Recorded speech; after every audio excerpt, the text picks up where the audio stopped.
of IDES Broadcast Group Incorporated. This is Kalahi DWXR 101.7 FM, proud member of KBP, kapisanan ng mga broadcaster ng Pilipinas. Disclaimer, ang mga pahayag, komento, pananaw o opinyon ng Anchor at mga panauhin sa programang ito ay hindi opisyal o personal na pahayag, pananaw o opinyon ng DWXR 101.7 FM at sa management and staff ng himpilang ito. Disclaimer. The views and opinions expressed in this program are those of the speakers and do not necessarily reflect the views or positions of DWXR 101.7 FM management and staff. Narito na ang makabagong uri ng balitaan at talakayan sa radyo. Balita at talakayan. Balita at talakayan. Hihimay ng mga isya, talakay ng mga maiinit na usapin, maglalahad. Punto por punto. Balita at talakayan. Tambalan, Sandy Soriano at Dom Lago. Alas 12 ng tanghali. Lunes, Miyerkules at Biyernes, kasabay ng inyong tanghalian. Balita at talakayan. Dito lang sa himpilan ng DWXR 101.7 Kalahi mo FM. Balita at talakayan.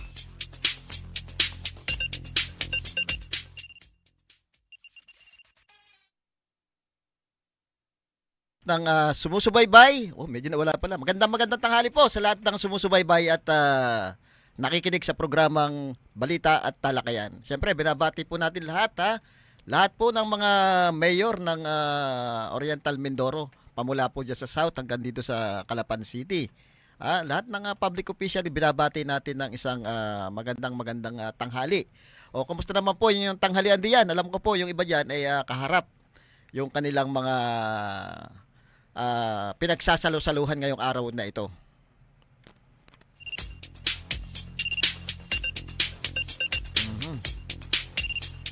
Siyempre, medyo maganda-ganda yung panahon natin, makulimlim, pero nagbabantang umulan. Sa ibang lugar umuulan pero dito sa Calapan City, medyo makulimlim ngayon. Medyo baka mamaya ay uulan ito, At salamat at wala namang mga bagyong ina-announce ngayon ng Pag-asa na parating. Kasi nakakaawa din naman yung ating mga biyahero. At saka yung may mga importante lakad, pag nag-signal number 1, kanselado na po yung mga biyahe dito sa sa atin sa Calapan City. Ganoon din sa Batangas, pag nagkaroon ng signal diyan, kahit wala dito sa atin, hindi rin makakabiyahe yung barko. Alam ko nung last year, meron kaming tinatalakay diyan, merong balita na mukhang yung signal number 1 ay yung malalaking barko natin, yung malalaki ay pwede nang bumiyahe, pero hindi natin alam kung ano na nangyari dito sa pag-uusap na ito. Ito bagay inaprubahan o parang napag-usapan lamang. Kasi nung last week po ay tayo po ay luluwas sana nung araw na yon, na bago dumating ang barko, inabot po tayo ng cancel 2:30. Sasakay na po tayo doon sa isang barko, kaya lang nag-cancel po ng biyahe. Siguro yung alas 12 nakaalis. Pero medyo maganda pa naman nung panahon, nung mga panahon ng oras ng 2:30 na yon. Siguro pwede pang bumiyahe, kaya lang meron tayong batas yata na hindi pwedeng bumiyahe pagka nakasignal number 1 po na yung isang lugar. Ay, binabati natin lahat ng mga nagdaraos ng kapiyastahan. Ngayong mayuhang ito, yung mga tapusan na nagdaraos ngayon. May mga piyesta hindi natin alam kung aling mga lugar. Pagka ganitong mayuhan, halos lahat ng barangay, lahat ng barangay ay merong tapusan. At siyempre, isa yan doon sa pinaghahandaan din ng mga barangay captain.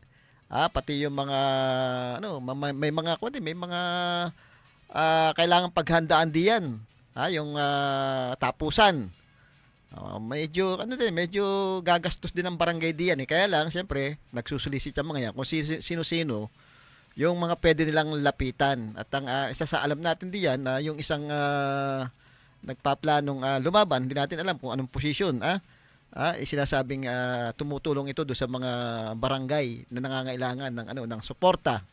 Kaya pag minsan makikita nyo may mga concert kanyo yung mga barangay eh. May mga binibigay panghanda. Itong Mr. Orbin Rabino, hindi natin alam kung anong posisyong tatakbo nito, kung bakit siya gumagawa ng mga ganyang pagtulong.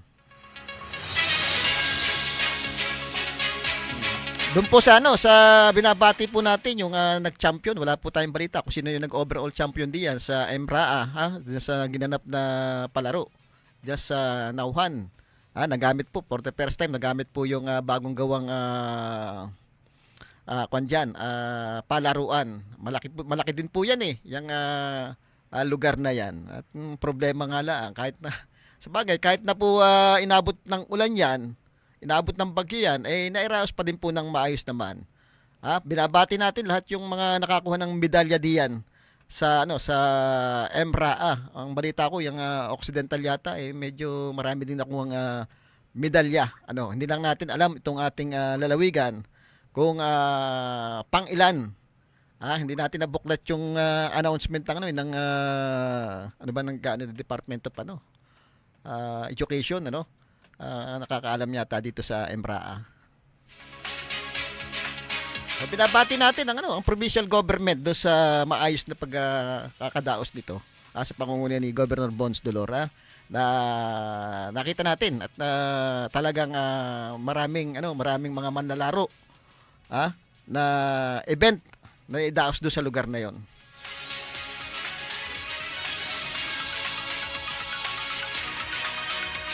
Ayun, kumusta na po yung ating power supply yung reklamo nating mga babayan ay talaga namang itong ating Ormeco mayat maya na lang po nag-brownout sa kabila po nung nagtaas itong mga ito nung taripa. Sinasabi hindi naman maganda yung serbisyo, pero bakit na nagawa pa nilang magtaas? Nabigla nga tayo noon dahil ang akala natin yung napukura magtataas, pero 'di ba lumalaban-laban pa noon ang Ormeco, hindi daw nila papayagang magtaas ng singil itong napukor, pero kabaliktaran ng nangyari, kamukat-mukat sila yung nakita natin nagtaas kaya nabigla yung ating mga kababayan dahil pagdating ng mga taripa nila napakalalaki napakakalaki nung mga binabayaran nila. Ang katuwiran naman, tag-init masyado, baka daw talagang malakas lamang yung konsumo, pero nakalagay naman po sa taripa talagang nagtaas po. Kaya talagang nabigla yung ating mga babayan. Tapos nga ito hindi naman daw nga maganda yung serbisyo na ibinibigay nitong Ormeco. Ganun nga yung nangyari. Ang sinasabi ng Ormeco, wag naman daw murahan yung ating mga lineman diyan dahil wala naman daw kasalanan. Sa totoo lang naman po, hindi naman nagagalit yung ating mga babayan diyan sa mga lineman. Kasi yan naman po mga yan trabaho lamang. Ang may problema po diyan yung management po, kung ano yung ginagawa nilang action at solusyon do sa problema ng brownout. Tagal na po yan, taon na. Siguro nagpapalit-palit na ng general manager diyan. Yan pa rin po yung problema, yung brownout na yan dito sa ating lalawigan. Samantalang may mga proposal pong ginagawa naman yung iba. Katulad po ni Congressman Arnan Panaligan, matagal na pong pinopropose niya, wala pa yatang sagot ang pamunuan ng Ormeco dito. Yung paggamit po ng mga renewable energy. Yung katulad ng wind power, yung mga hydro, yung solar. Napakaganda po nito kung noon pa po ito nasimulan. Baka hindi po tayo nagkukulang sa power supply ngayon kung yung kakulangan ay napupunuan. Hindi naman ibig sabihin pagka yung sinasabi pag wala daw tubig, hindi daw tatakbo itong hydropower natin pagka tag-init. Meron naman po tayong pwedeng gamitin yung solar. Kumbaga alternate po yan Alternate pagka yung tag-ulan, pwede mong gamitin yung hydropower mo. Pagka tag-init yung solar. Pagka malalakas ang hangin o kung taghabagat, pwedeng mong patakbuhin ngayon yung iyong mga wind power. Diyan na po patakbo yung yung lahat naman po ng bansa ngayon talagang diyan na po pumupunta sa pagtuklas ng mga renewable energy. Yung mga ganyang bagay. Unang-una, ano po yan, hindi po nakaka-apekto sa ating kalikasan. Hindi katulad nitong diesel na ginagamit natin ngayon. Malaki ang epekto nito sa ating kalikasan eh. Oh. Tsaka ang problema sa diesel hindi po kumbaga stable yung presyo niya pag nagkagulo sa ibang bansa. Tayo ay namumroblema po tayo dahil biglang tumataas po 'yan. Hindi naman natin inaalis yung diesel eh. 'Di ba? Kailangan din natin yung kailangan din natin yung makinarya na yung gagamit ng diesel, pang-alalay. Pero mas maganda sana kung nakakapagsimula na tayo ngayon pa lang o kaya noon pa dapat nasimulan na yung mga renewable energy na yan eh. Para hindi po tayo nagkakaproblema. Ewan ko lang kung anong nangyari na doon sa sinasabing ikakabit tayo doon sa yung gagawin niya submarine cable, yung submarine cable na kakabit diya sa may parte ng Batangas. Ang problema ito na tayo dadaan doon sa marine protected area. Paano nila gagawa ng paraan nito? Na hindi dadaan doon sa marine protected area. Kasi makakasira daw ng ating mga marine na nabubuhay doon sa lugar na yon. So dapat bigyan niyo ng pansin yung mga renewable energy natin. Yung sa Puerto Galera, nakita natin, 'di ba? May wind power doon. Nagana 'yun eh. Hindi lang natin alam kung gaano kalaki binibigay na power nung wind power diyan sa Puerto Galera.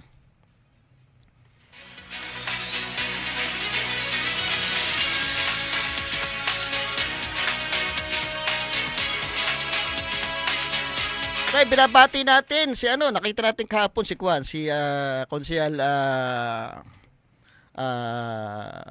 Popong Ortega doon sa isang restaurant at kasama yung kanyang buting may bahay yata yun at daw pang palad natin, nakausap natin. Kasama ko din yung pamilya ko kahapon doon sa isang restaurant na yon. Nandun din nga pala si dating Vice Mayor Hil Ramirez. Nakita rin natin doon, meron siyang ka-meeting at naitanong din natin kung ano yung mga plano pa niya, pero wala pang kasiguruhan kung ano yung talagang mga plano niya. So nagpapasalamat tayo kay Konsehal Popong Ortega ng Victoria.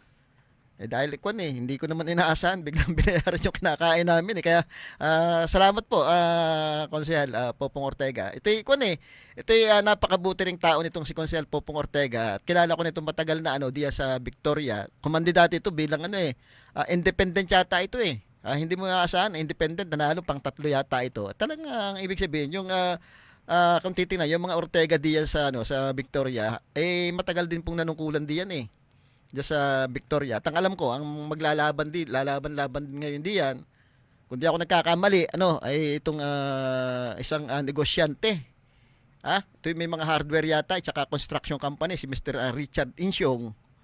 Ang isa naman yata nababalita itong ating general manager si General Manager Humphrey Dolor. Nakapatid ng ating Vice Governor ay di umano ay lalaban din diyan. At itong ating si Konsehal Popong Ortega ay isang na nanalo bilang independent at nanalong konsehal ay kasama din diyan sa lalaban diyan. So bali 3 yung alam ko diyang maglalaban Oo. At syempre dapat marunong pumili yung ating mga kandidato diyan sa Victoria tingnan natin yung mga performance ng bawat kandidato diyan. Sa nakikita ko ay ito si Konsehal Popong Ortega nakita ko ito yung nasubaybayan ko yung kanyang panunungkulan diyan. Ito'y pag alam niyang mali do sa konseho may mga hindi magandang proyekto na may mga anomalya ay hindi basta-basta ito pumapayag na talagang kahit na dadalwa tatlo sila na nag-o-oppose do sa programa hindi ito basta-basta papayag na naboboto do sa alam nilang may mga anomalya sa mga proyekto. So matuto po tayong pumili at balita ko meron diyang isang kandidato na baka ma-disqualified baka ma-disqualified at hindi natin alam baka pagdating nung filing na biglang dumating yung yung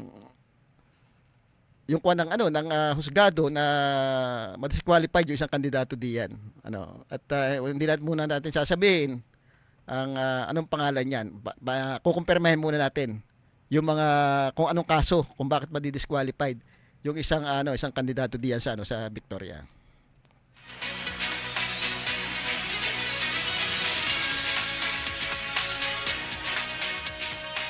Tingnan natin sa Victoria kung sino yung mga nanungkulan diyan, na may mga integridad talaga. Tingnan natin kung umaayos ba ang Victoria, umaayos yung mga buhay nila. Madali naman kilatisin eh. Tingnan natin yung pagbabago ng kanilang buhay. Pamula nung nanungkulan sila diyan. Sila ba yung gumanda yung buhay o gumanda yung buhay ng ating mga kababayan diyan sa Victoria?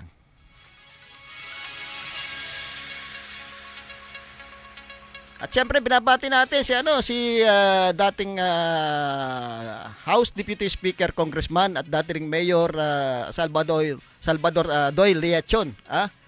Talagang itong taong ito kung tawagin action man dito sa Calapan. Nung nanunungkulan siya, hindi mahirap bitbitin ito, hindi mahirap kumbaga ilapit sa tao. Itong si dating Mayor Doyle Leachon dahil makikita mo naman yung performance niya. Talagang maraming tumatak sa isipan ng ating mga kababayan doon sa mga programa niya na hanggang ngayon napapakinabangan. Katulad ng yung City College na talaga namang ang dami nang nakatapos na ating mga kababayan diyan. Yung City College ay nagsimula nung panahon na nanunungkulan si Mayor Doyle Leachon. At talagang yung madami nang natulungan niyan yung City College na yan, madami nang nakapagtapos diyan na ngayon ay nakakatulong na din sa kanilang mga pamilya at sila mismo may mga sariling pamilya na rin. Nagamit nila yung tulong na scholarship diyan sa City College. Isa pa diyan, siyempre yung ating sa health card, yung sinasabing orange card. Talagang malaki po ang naitulong niyan sa ating mga kababayan, lalong-lalo na, 'di ba? May problema tayo pagdating nga sa provincial hospital pag walang gamot. Pag may orange card ka, kahit papaano meron kang mabibiling may pambili kang gamot o kaya may pambayad kang pandagdag sa mga hospital, yan po ay sa panahon ni Congressman Doy ay na-create po yung health card na yan.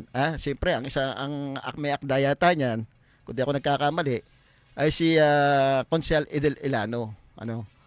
Madami po sa panahon pa rin po ni Mayor Doyle Leachon, kung matatandaan nyo, 'di ba noon ay nagkaroon tayo ng napakalaking baha. Dito sa Calapan, December magpapasko. Bahang-baha tayo. Pero ito, dahil action man, nakita natin yung political will niya na pag-isa niya yung ating mga kababayan para mag-volunteer. At yung sandbagging na sinasabi natin noon, nakita natin 'di ba, talagang mga tao nung porsigido, nagkaisa para magkaroon tayo ng sandbagging, mapigilan yung pagdaloy pa ng mas malaking bulto ng tubig papunta dito sa atin sa Calapan City.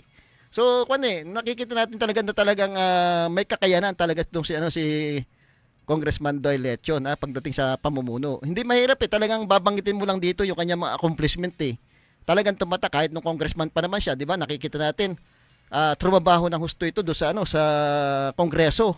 Ang daming proyektong nadala dito sa atin sa Oriental Mindoro sa unang distrito. Na kahit nga hanggang ngayon, 'di ba? Nakikita natin may mga meron pa silang bine-blessing na mga proyekto na ngayon pa lang natatapos. 'Di ba? Yang makikita niyo yung mga sa may tabing ilog yung ginagawang boulevard diyan. Yan po yan po proyekto po ng yung ating Congressman Doyle Leachon kahit po yung mga nakita natin, 'di ba, yung mga disiplinang pinatupad niyan. Nung panahon na nanunungkulan siya bilang mayor, ibang-iba talaga yung Calapan City noon, yung linis ng Calapan. Yung kalinisan, yung disiplina, yung bawal magsigarilyo sa kung saan. Meron talagang inilagay na lugar para doon ka magsigarilyo.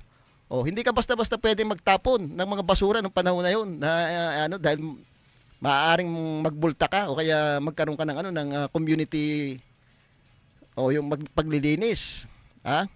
O yung ano, yung yung pagtawid sa mga pedestrian lane. Ang dami, 'di ba? Na nakita natin yung disiplina ng tao na natutong tumawid sa mga pedestrian lane. O kasi nga may political will eh. O nakikita natin, ang dami nagagalit noon do sa ano, do sa mga ganong sistema. Pero nung nakita nila maganda yung resulta, ang dami natutuwa. Ultimo yung mga kababayan nating nagbabakasyon, nakikita yung malaking pagbabago at sinasabi, ang galing ika ng mayor nyo. Sino ba ika ang mayor nyo? Oh. Kitang-kita talaga yung malaking pagkakaiba. Yung palengke natin. Oh, sa panahon niya na nagawa yung palengke natin. Oh, napakaganda niyan eh nung bagong gawa. Talagang kahit yung mga escalator na yan, hindi naman nasisira. Talagang tuloy-tuloy ang takbo niyan eh.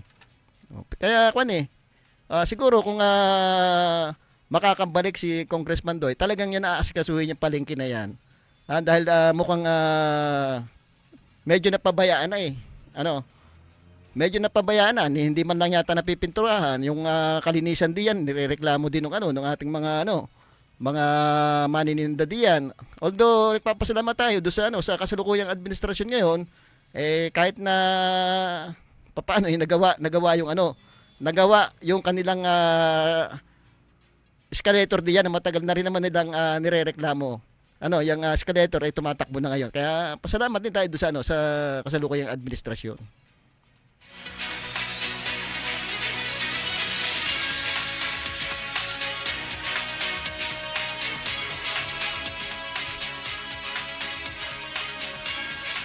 Kaya kahit yung mga medrep na nagbabakasyon, nagko-cover dito sa atin noon, nakakausap ko, ay mga taga Batangas yung iba diyan eh. Talagang bilib na bilib sila nung panahon na yun na nung nanunungkulan si Congressman Doy. Nabilib na bilib sila do sa sa laki ng pagbabago ng Calapan City. Sa panahon din ni Congressman Doy Lecho nung siya mayor pa, nakita natin, 'di ba? Di yan nagsulputan yung mga malalaking negosyo. Yung mga Jollibee, McDonald, diyan nagsulputan. Kasi isa doon sa naging programa, yung paghahatak ng mga investor dito sa atin, yung malalaking investor. Yung trabaho talagang nakita natin, on the record din yung mga trabaho na ibigay sa ating mga kababayan. Napakaraming trabaho na ibigay ni Mayor Doy Leachon. Kaya kaya talagang hinahanap siya kasi yun nga yung 'di ba yung kanyang pagkilala sa kanya nating mga kababayan, yung sinasabing action man. Pag may problema, action agad. Hindi ito pinatatagal.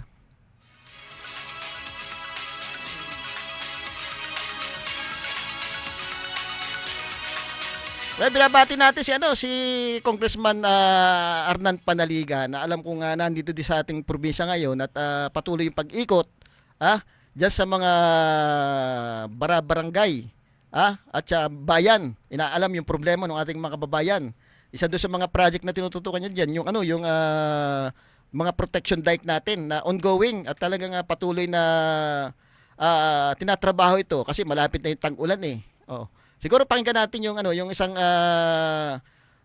deliberation o session na naganap sa Kongreso yung tungkol sa food security natin, yung sa pagkain nito sa yata ito eh. Kasama dito yung Department of Agriculture sa usapin na ito. Sige, i-play natin.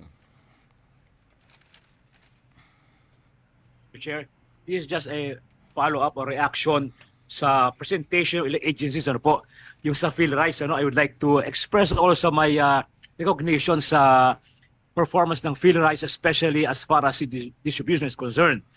Isa kasi yun sa mga key components ng RTL law, yung provision of funding for seed distribution. And I believe that PhilRice, to a certain extent, is performing this function.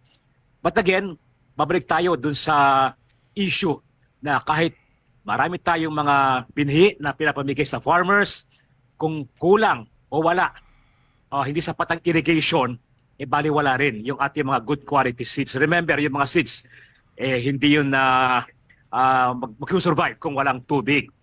Kaya nga, mahalaga pa rin ang irrigation. Hindi kasi nakaprovide to sa RTLO. Sa RTLO, yung irrigation, ang covered lang yung seed distribution, credit, extension, mechanization. Wala yung irrigation. So, magiging relevant, successful talaga yung ating ginagawa to increase rice production if we can address yung issue na yon. I believe that irrigation is the weak link sa ating ginagawang ito. So we will wait na magkaroon separate briefing ang NIA. Kuminsan kasi, Mr. Chair, mahirap ding makakuha ng information from NIA kung ano kanilang ginagawa, no? Para bang ang kultura ng NIA medyo may pagka-exclusive, na separate sila, no? Pero mahalaga ang papel ng irrigation, Second, Mr. Chair, napag-usapan niyo kayo na yung price stabilization, and I would like to echo the stand of Congressman Tulfo earlier na kailangan din na ma-review yung rice tariffication law. No? Since 2018, nung napasa ang batas na yan, so after several years, palagay ko naman, our experience under the rice tariffication law should already teach us na meron dapat baguhin dito. May dapat i-review or i-revise, and particularly yung function ng NFA. Remember, nung isang taon, 2023, tumaas ng mataas, substantive ang increase ng presyo ng bigas sa market. Ang pangako kasi ng rice tariffication law, mababa raw ang presyo, di ba, ng bigas sa market pag pinayagan natin ang importation. But noong 2023, nakita naman natin hanggang ngayon, kahit wala tayong import restrictions sa bigas ngayon, kahit madami ang imported na bigas dumating, nung isang taon, di ba, tumaas yung rice inflation. In fact, kahit bumaba yung overall inflation rate, tumataas naman yung rice inflation. So, nasa nung pangako ng rice tariffication law. So, dapat talaga na ma-review ang batas na yan at kung maaari ay maibalik to a certain degree yung function ng NFA to stabilize rice prices. No? Para bang may strategic function pa rin sila dapat. Na pag tumataas ang presyo ng bigas, sumisipa katulad ng nangyari nung nakarang panahon, pwede pa rin mag-intervene dapat ng NFA para naman hindi mahirapan ang ating mga kababayan. Remember, rice is staple food. Political commodity rin yan. Kaya dapat nandun pa rin papel ng pamahalaan, particularly ng DA at NFA. So I will support any move to amend yung rice tariffication law para maibalik ang power na yan ng pamahalaan na ma-establish ang presyo ng bigas. And sa PhilMec naman, of course, salamat kay Director Alvinja. I would like to also commend you for your support, particularly sa aming probinsya kasi I come from a district na rice producer, Oriental Mindoro. Kaya napakahalaga po ang tulong ng PhilMec.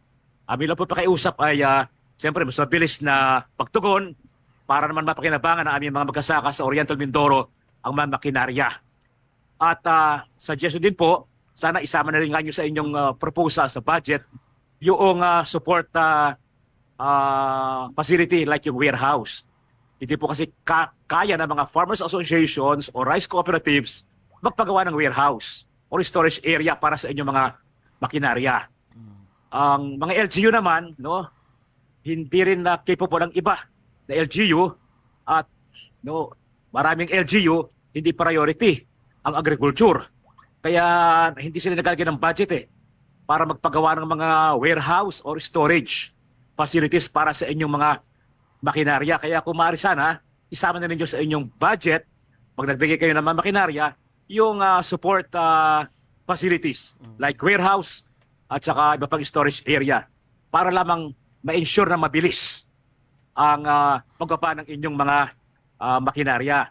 Napansin ko kasi in the past, bakit matagal na pending ang release ng makinarya sa mga farmers cooperatives kasi raw ay wala pa yung counterpart nila na warehouse. So, because they are not financially capable, yun ang nangyayari. So, na hindi na papababa yung programa. So, sana po isama na rin ninyo ang lahat. At mari ang counterpart lang ng Farmers Association, yung maintenance, fuel, etc. Ayun, napakaganda po nung paliwanag ni Congressman Arnan Panaliga na pagdating po doon sa usapin po ng ating pagkain, yung kasama po ito sa yung rice tariffication law na talagang ito yung isa yata sa naging prioridad ng administrasyong BBM para amyendahan At alam ko na amyandahan na ito itong rice tarification law na sa tingin niya nung ating Congressman Arnan Panaligan, hindi naman ito nakatulong para pababain yung yung ating bigas kasi ang purpose ng rice tarification law nung panahon na yon ay pababain daw yung presyo ng ating bigas, kaya nag-import tayo. Ang problema, walang limit yung pag-import ng mga negosyante. Kumbaga, mag-import tayo na mag-import, hindi to nilagyan ng limit. So, ang daming natin bigas no, kaya lang nakakapagtaka. Hindi naman ito bumaba. Ayan nangyari, parang hinord ito At yung iba nirepack lamang at ginawang commercial rice. Mura lang ito binili nila sa ibang bansa, sa Thailand o kaya sa Vietnam. Mura lang nilang binili yung per bag nung bigas, pero dito pagka nirepack mo yan, mahal na. So hindi nagmura at ang nagbenepisyo lang dito yung mga negosyante, yung siyempre mga tiwaling kasama na diyan, yung mga tiwaling politiko na kasabwat nitong mga negosyante. So ngayon do sa pag-amyenda nito, kaya pala nung panahon na yun, wala tayong makitang NFA rice dahil nga doon sa rice tarification law, yung NFA rice kasi ay yan yung murang bigas, ay hindi kasama pala ito na hindi pwedeng maglabas ang NFA ng mga bigas nung panahon na yon dahil bawal doon sa rice tarification law.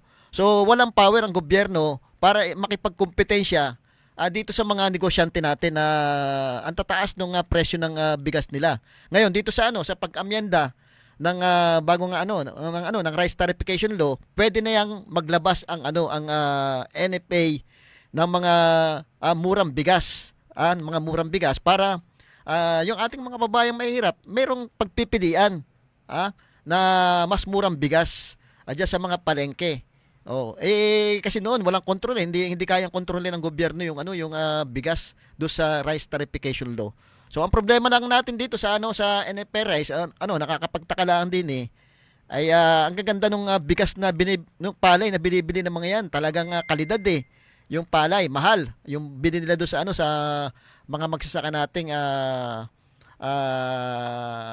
nakapag-harvest ng palay. Pero nakakapagtaka pag inilabas na nito, bakit hindi magagandang klase, pinupulaan ng ating mga kababayan yung galing NFA. Sana maganda yung ilabas nilang palay para kahit papaano naman, kumbaga nakakasabay do sa mga commercial rice na ang mamahal nga. Kasi ito yung mga negosyante na ito nagpe-presyo nito nitong mga bigas na ito. At kung matatanda natin, 'di ba? Nung last year ay nagkaroon din ng deliberation dito do sa budget nung Department of Agriculture, kasi nga nakikita ni Congressman Arnold Panaliga nung panahon na 'yon puro importation tayo. Samantalang pwede naman nating pagyamanin yung ating agrikultura dito sa Pilipinas. Kasi nga kung titingnan mo itong Vietnam, itong Thailand, dito lang nagtraining sa atin yung mga yan diyan sa PhilRice. Nagtraining ng pagtatanim ng nagpaka-eksperto ng pagtatanim ng palay na dinala nila doon sa kanilang bansa. Ang problema, bakit tayo ngayon yung nag-i-import galing sa kanila? Sa atin lang nag-training yung mga yan. Kaya ang ginawa niya ni Congressman Arnold Panaligan, para kahit papaano mabawasan yung pag-import natin at baka nga naman kulang yung budget ng Department of Agriculture na 15 billion, dinagdagan ito ng 15 billion pa, kaya naging 30 billion yung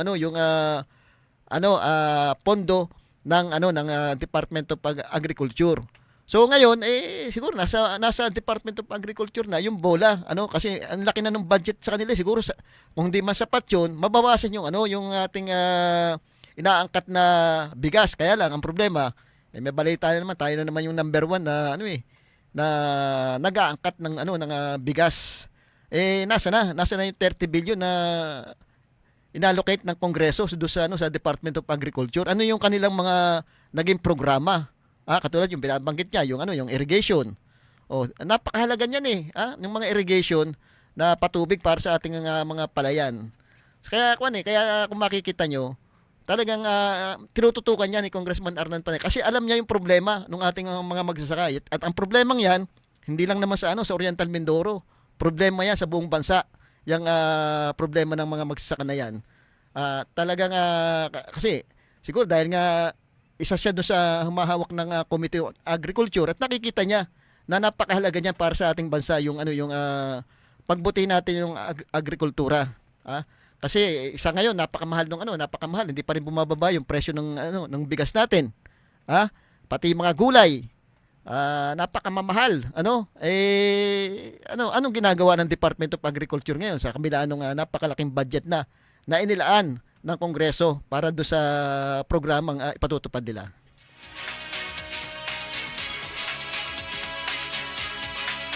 Siguro pakinggan din natin si Congressman Arnan Panaligan tungkol do sa isa rin sa naging programa niya talagang prioridad na programa ay itong sa health. Kung matatanda natin ay talagang yung provincial hospital na yan ay sa panahon niya na itayo yan at napakaganda. Kompleto yan eh. May mga aircon pa nga yan eh. Ewan ko ano nangyari na diyan ngayon. Bakit parang halos hindi na yata kumbaga ang daming problema. O pakinggan natin do sa kanyang kahit sa kanyang opisina may mga binibigay na na tulong si Congressman Arnan Panaligan para doon sa pangangailangan ng ating mga kababayan pagdating sa health. Isa po sa mga programa at serbisyo ng tanggapan ng Congressman ng 1st District ay yung Medical Assistance Program. At sa pagdating ng programang ito, ibibigyan na po natin ang tulong ang mga pasyente na merong pangailangang pinansyal. Halimbawa, yung lalabas sa ospital, so yung kanilang hospital bill, tutulungan po natin yan. Iba naman yung diagnostic, yung CT scan, or ano pang medical procedure, like ultrasound, 2D echo, ibibigyan din po natin yan ng kulang financial assistance. Isa po yan sa serbisyo ng tanggapan ng inyong congressman. Ang requirement po, dahil lamang yung billing, katulad po nito, billing at yung medical certificate. Ang ating pong guarantee letter ay tinatanggap sa lahat ng private hospitals dito po sa Calapan City.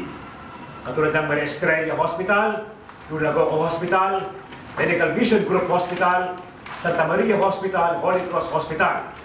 At kung medyo po naman malala o maselan, ang kondisyon kailangan dalhin sa Maynila, meron din po tayong guarantee letter sa lahat ng government hospital sa Metro Manila. Katulad ng Philippine Heart Center, National Lung Center, National Kidney Institute, Philippine General Hospital, East Avenue Medical Center, Quirino Hospital, National Children's Medical Center, at yung National Orthopedic Hospital. Sa Batangas po, Batangas Regional Hospital, at meron po tayong isa pa rin kataya sa Santo Tomas City, yung Cabrini Medical Center para po sa mga cancer patients. Doon po dinadala, doon po natin ni-refer at bibigyan din ng guarantee letter yung mga pasyente na nagpapakimotherapy o radiation sa Cabrini. So ito po ay bahagi ng programa ng inyong tanggapan ng inyong congressman. Ang pangalan po ng programang ito ay Medical Assistance Program, pero ang ating pong isang tawag din dito yung Good Samaritan Medical Assistance Program. At yung pong pangalan niyan, Good Samaritan Medical Assistance Program, ay hinango doon sa talinhagan nating Panginoon, yung Good Samaritan na tumulong doon sa nasaktan na tao na pinagdakawan, subalit tinampasan nung unang mga dumaan. Subalit tinulungan nung ikatunduman yung Samaritano. Kaya yan po ang ating naging inspirasyon sa pagpili ng pangalang ito, Good Samaritan Medical Program. Punta po ninyo dito, itong ating mga frontliners sa programang ito. Nandiyan po si Tita Evelyn, si Tita Paz, si Kuya Kiel, si Kuya Melvin, si Ate Cyril, at saka si Ate Bensi. Sila po ang tutulong sa inyo. Ayun, kita naman po natin na yung talaga isa sa mga prioridad ng ating Congressman na Arnan Panaligan. Kahit naman po nung mayor pa siya, talagang yung health ang isa sa mga naging prioridad niya bukod po doon sa education, ano, kasi ito po yung talagang nakikita niya kailangan ng ating mga kababayan. Yung tulong pagka nagkakasakit sila. Kahit nung mayor siya, nakita natin yung blue card, talagang napakalaki po ng budget na nilalagay niya. At ngayon pong nasa kongreso siya, talagang yung mga babae natin na makakapagsabi, na pumupunta doon sa opisina niya, ay malaki po binibigay na tulong doon sa mga nangangailangan ng pagpapa-ospital. At ang maganda po niyan, kahit sa private hospital po, ay merong tulong na ibinibigay yung opisina po ni Congressman Arnan Panaligan. Sinasabi po natin ito doon sa ating mga ngayon, para sa kalaman po ng ating mga kababayan na mayroong pwedeng puntahan po pagdating sa pangangailangan po sa medical. At diyan po nga yan sa opisina ni Congressman Arnan Panaligan. Kasi yan po talaga yung mga programa niyang nakikita niya na direktang makakatulong sa ating mga kababayan. Kung titingnan nyo, kahit nung naging governor siya sa panahon ni Congressman Arnan Panaligan, nung governor pa siya, naitayo yung bagong provincial hospital. Yung ating ginagamit ngayon diyan na provincial hospital. At yun ding mga community hospital diyan sa parting south, ay may mga naipatayo din po diyan sa lugar na yan. Ngayon nga pong nasa kongreso siya, 'di ba? Nilaban po niya. Talagang kahit ito'y nagtagal ng konti, pero naaprubahan po. Naaprubahan po yung pagiging regional hospital ng ating provincial hospital. Kaya lang, siyempre may pagtatalo dito yung ating provincial government, si Governor Bons Dolor. Meron siyang bagong proposal na medyo kung titingnan, ito yung magpapatagal. Ang proposal niya, ang gawing provincial hospital ay yung ating dating lumang provincial hospital na gawin daw regional, yun daw ang gawing regional. Kasi ito ay ang sinasabi, provincial daw po yata ang gumastos nito. Ang atin naman po, taong bayan naman pong gagamit yan. At mas maganda po na kung yung bagong provincial hospital na ang gawing regional. Kasi naandyan na po kung gagawa pa tayo ng bagong hospital diyan sa lumang hospital na yan, magtatagal po. At baka mamaya hindi pa matupad yan. Pag nagpalit-palit tayo ng administrasyon, baka may pagbabago pang mangyari diyan. Kaya napakaganda po na sana na desisyon na yung ating bagong provincial hospital ang gawing regional para makapag-function na po. Talaga namang may problema po tayo May problema, aminin po natin, malaki po ang problema natin diyan sa ating provincial hospital. Kung magiging regional na po ito at DOH na, masusolusyonan po yung mga problema diyan pamula po doon sa mga empleyado, doon sa mga kakulangan natin sa equipment, doon sa mga mga gamot na laging wala. May po-provide po ng maayos ng DOH yan. At ang makikinabang po diyan, siyempre yung ating mga mamamayang Mendoreño na yun din naman po hindi po masasayang yung mga equipment na andiyan kung tutusin nga po sira naman yung ibang equipment diyan sa provincial hospital. Mas maganda nga kung DOH na malalagyan diyan ng mga bagong medical equipment, yung mga makabago. Malaking yan, parang kumbaga yung nakita niyo yung Batangas Regional Hospital. 'Di ba? Yun din naman dati ang Yun din yata dati ang provincial hospital ng Batangas na na-convert sa regional hospital. Bakit itong ating provincial hospital, bakit hindi na natin i-convert sa regional hospital para mapabilis yung proseso?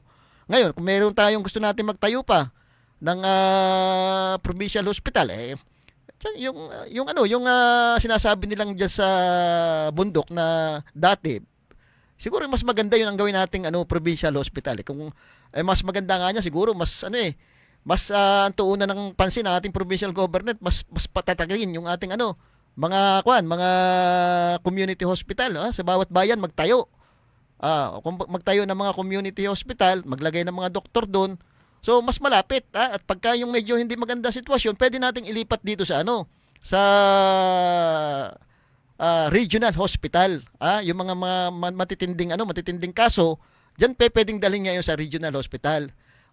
Yun ang siguro yun ang mas tutukan natin yung mga community hospital natin sa bawat bayan. Kaysa naman magtagal pa itong proseso ng ng ating pagtatayo ng regional hospital.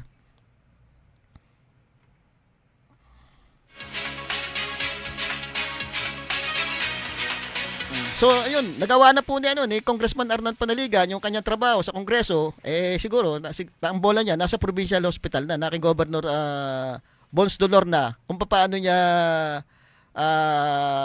gagawan ng desisyon yung ating regional hospital. Saan ba talaga? Doon sa magtatagal pa o ito ng automatic na ito ng ating automatic na aprobado na, magpapunction na kung itong ating provincial hospital ngayon ang gagamitin. Abay, nasa na yan, nasa desisyon na po ng ating gobernador yung ating regional hospital. At tingin ko matagal na rin namang inaantayan ng ating mga empleyado, yung mga doktor diyan. Madami tayong nakakausap. Pas pabor sila na ipatupad na sa mabilis na panahon yung pagiging regional hospital ng ating provincial hospital. Kasi nga, pagka humawak ng DOH dito, baka yung mga problema nila diyan, doon sa mga benefits nila, doon sa mga emergency health allowance nila diyan, emergency allowance nila diyan, ay hindi na laging na di-delay, pati yung salary nila hindi na nagiging delay. Pati yung yung mga gamot diyan, may po-provide na ng ayos, pati yung mga medical equipment na mga makabago madadala na diyan. Ay mas maganda, di ba? Kaya dapat siguro may patupad na ito sa mabilis na panahon para mapakinabangan na talaga ng ating mga kababayan.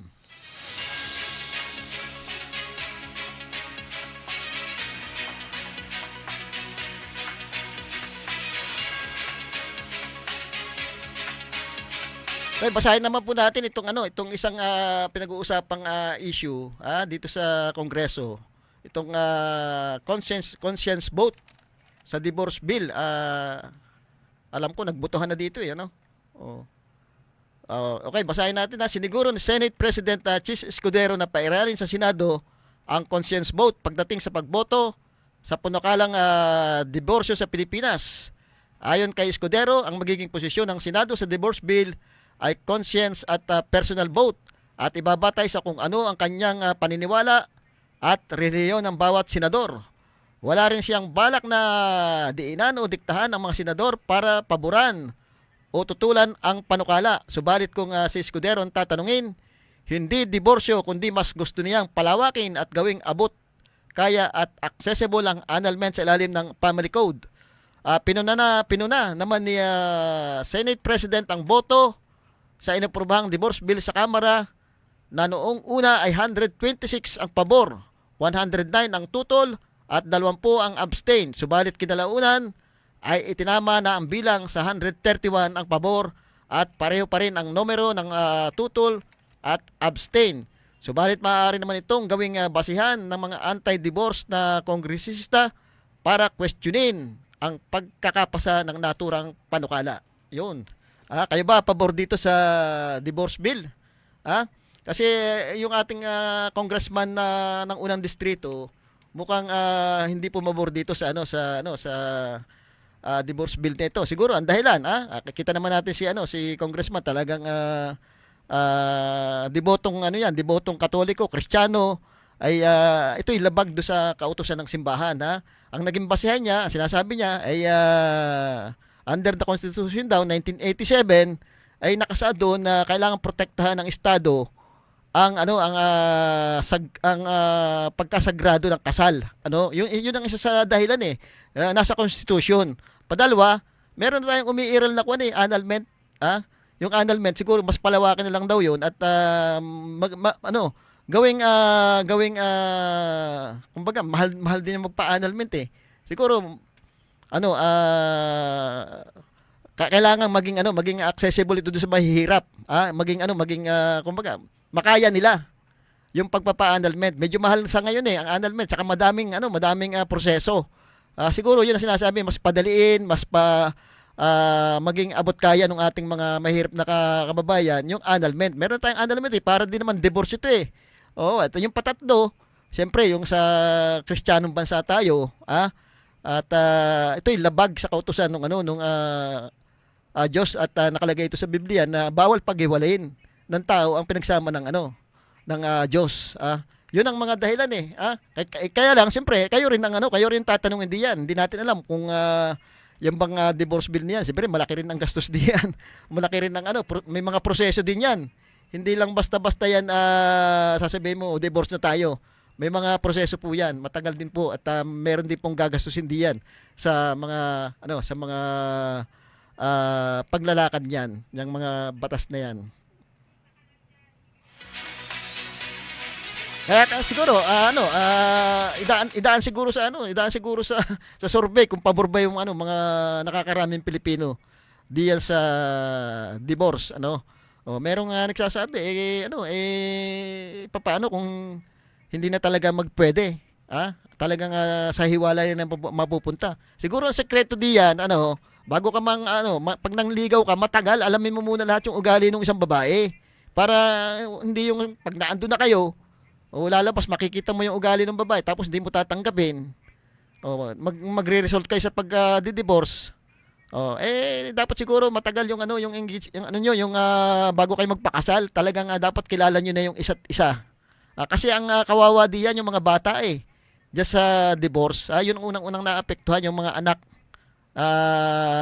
Ang naapektuhan diyan just sa batas na yan. Kaya dapat siguro kilalanin niyo muna ng gusto ang makakasama nyo sa buhay para hindi kayo magresulta diya sa divorce na yan.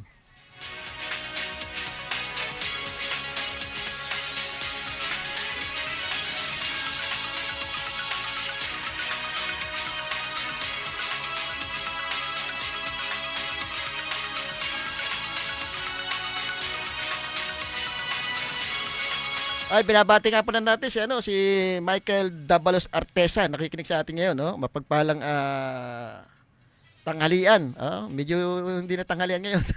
Sabagay, may kumakain pa rin, mag-aalauna na Okay. Magandang hapon sa iyo, Michael,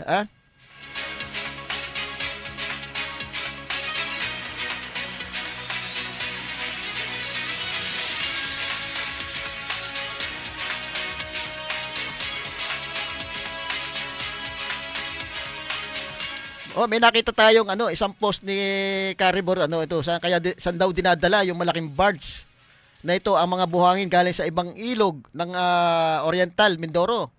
Ang larawang ito ay kuha nung Martes, May 28, 2024 sa Rojas Port, bayan ng Rojas sa Oriental Mindoro, kung saan nakita ang pabalik-balik na paghahakot ng buhangin na ginagawa ng mga kulay puting dump truck na dinadala sa nasabing barge. Ayon sa isang saksi, ang pagpuno ng buhangin sa barge ay inaabot ng 1 linggo. May kapalit agad ang barge na umalis. Hindi alam ng taong bayan kung saan dinadala si buhangin. Marami ng barge ang dumating at umalis. Dumarating silang walang laman at umaalis na punong-puno. Nakakatakot naman. Pero ayon sa narinig niya, sa may bandang Palawan daw ito dinadala sa West Philippine Sea. Di ba? Delikado ang paghahakot nito, maaaring sa kasalukuyang kalaban ng bansa ito dinadala si buhangin isang dambuhalang negosyante ang nakikinabang dito. Yun, nakakapagtaka nga dahil ito ba nakikita ng ating kinauukulan? Siyempre, yung provincial government dapat imbestigahan ito. Itong paghahakot ng buhangin nito, kung ito'y malakin, may sasabi natin itong isang pagmimina ito ng buhangin, At ang tanong, bakit nakakalusot ito? Sa Philippine Coast Guard, dapat nakikita nila. Sa bagay, paano makakakuha ng permiso ito kung talagang kumukuha ng buhangin itong mga ito? Bawal. Meron tayong umiiran na 25 years mining moratorium at may ituturing na pagmimina ito ng buhangin. Kung ito'y dinadala sa Palawan, binebenta ito doon. Mahal kasi ang buhangin sa Palawan. Sa Palawan, hindi sila gumagamit ng sariling buhangin nila doon, bawal. Kaya ang ginagawa, nag-aangkat sila. Sa bagay, matagal na galing Mindoro daw yung dinadalang buhangin diyan sa Palawan yung mga ginagawang mga construction diyan ay galing po sa ibang lugar, hindi po galing sa Palawan yung buhangin. Kaya mahal po ang buhangin diyan sa Palawan. Abay, dapat maimbestigahan ito ng ating provincial government kasi alam niyo naman may issue tayo na tungkol diyan sa pagmimina. Yan yung pinagtatalunan lagi sa sa Sangguniang Panlalawigan, yung paghakot ng buhangin na yan. Saan dinadala yan at sino yung mga operator niyan? O magkano ba yung bilihan diyan? May permit ba yan? Pero kung sa permit, bakit nakakalusot yung permit dito? Samantalang may umiiral tayong 25 years mining moratorium. O ito yung nasasaksiyan ng mga kababayan natin diyan sa sa Rojas. Kitang-kita ito yung mga paghakot ng mga ito. O bulag ba dito yung Philippine Coast Guard? Dito paano naaprubahan yung paghakot nito? Hindi ba delikado? Gaano karami nang hinahakot ng mga ito diyan sa lugar na yan? At ito yung malaking issue na ito eh. Di ba yung dredging, kaya hindi siguro may patupad yung dredging ng ating mga kailugan. Di ba may issue diyan na dadalhin daw diyan sa Bulacan Airport yung mga buhangin at ibebenta. Siguro kaya hindi ito maumpisa hanggang ngayon. Kaya pagdating ng tag-ulan, doon na naman siguro magkukumahog ang kinaukulan para diyan sa pagdidredging na yan. Salamat tayo hindi hindi nagkabagyo nung hindi malakas yung ulan nung bumagyo. Yung ibang lugar binaha. Sinasabi ng ating mga kababayan baka pagka yung bumaha na uli, doon lang tayo magkukumahog para yung sinasabi nilang river restoration. Kung talagang i-dredging nila, pwede naman nilang itambak yung sa gilid. Wag nilang ilalabas yung mga buhangin diyan. Wag nilang dadalhin sa ibang lugar kasi bawal po 'yan eh. Kung dito po sa Mindoro gagamitin, pwede po. Pero may batas tayo, pagka inilabas 'yan ay bawal na po 'yan. Lalo't marami at malakihan po yung paglalabas ng mga buhangin. May tuturing nating isang pagmimina, yung ganyang gawain.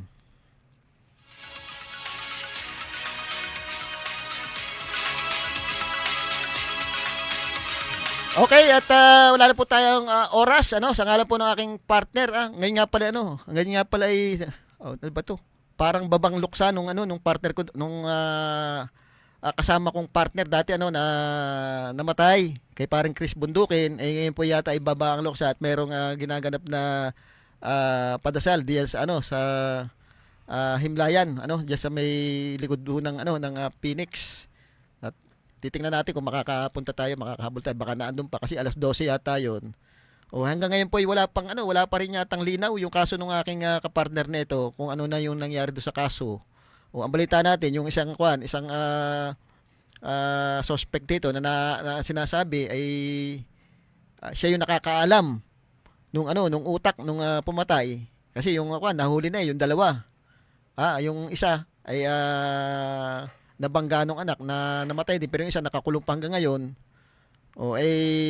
Yung pinaka amo nitong Periantes ay nagkasakit at kamakailan lamang ay binawian ng buhay. Hindi natin alam kung saan nadadalhin yung investigasyon nito. Pero sana ay makamit sa lalong madaling panahon yung hustisya kay ni Pareng Chris.